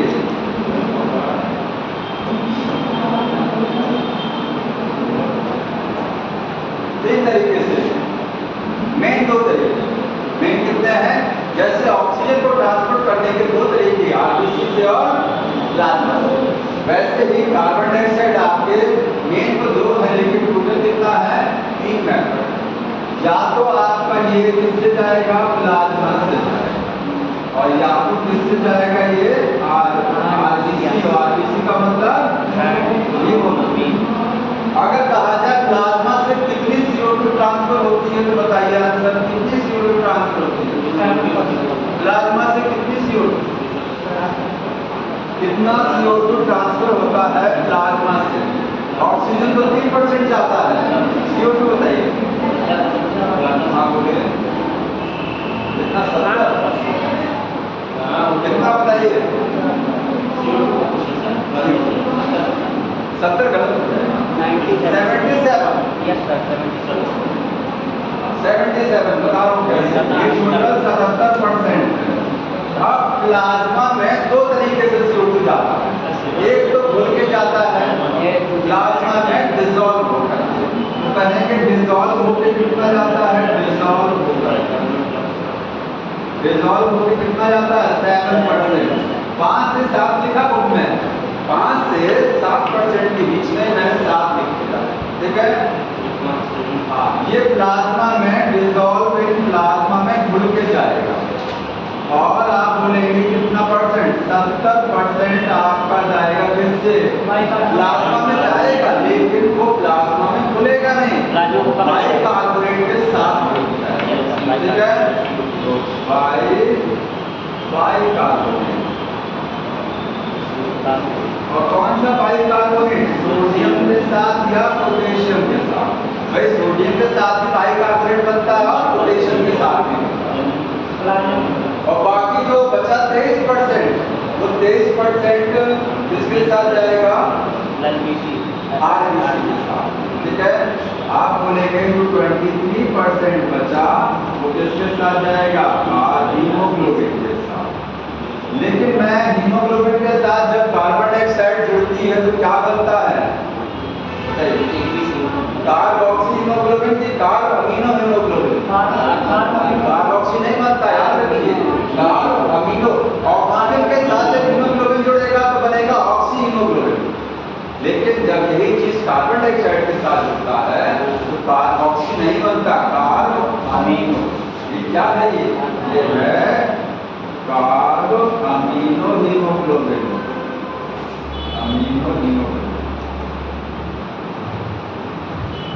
कार्ब अमीनो हीमोग्लोबिन। बताएंगे कोई कार्बोक्सी हीमोग्लोबिन कहाँ बनता है, वो भी बनता है, ऐसा नहीं कार्बोक्सी हीमोग्लोबिन नहीं बनता, तो बताइए कहाँ बनता है।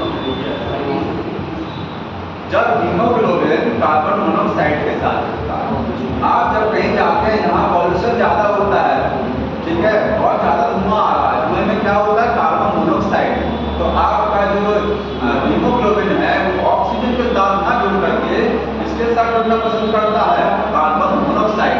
तो जब हीमोग्लोबिन कार्बन मोनोऑक्साइड के साथ जुड़ता है तो बनता है कार्बोक्सी, उसको बोलते हैं हम लोग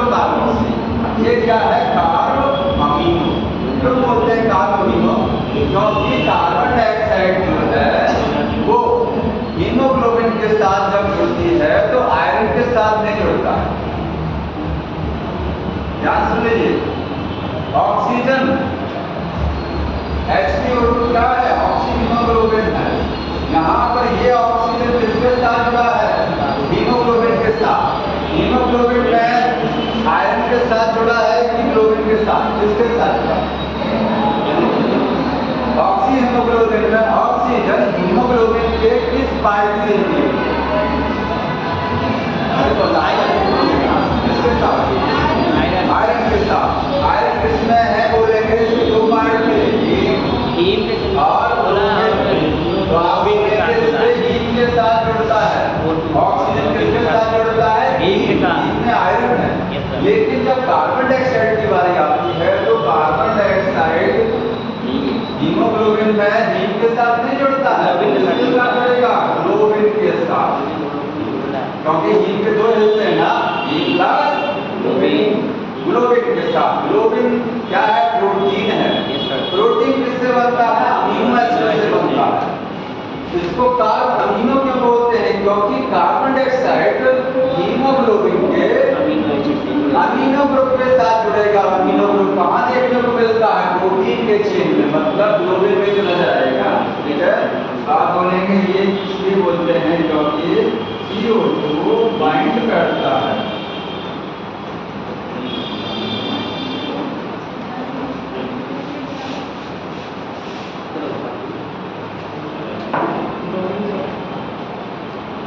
CO2 bind with the amino group of the globin.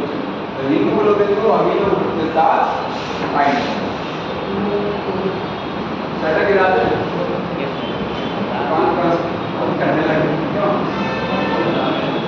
तो बात करें कि यहाँ पे फिनिश हो गया, आगे ग्रह टॉपिक स्टार्ट करना था, इसलिए मैंने आगे नहीं बताया। आगे से आप पढ़ते हैं कि मतलब वाला है। इसके बाद इसके क्वेश्चन, ये कब मुलाकात होगी? अक्टूबर, ठीक है।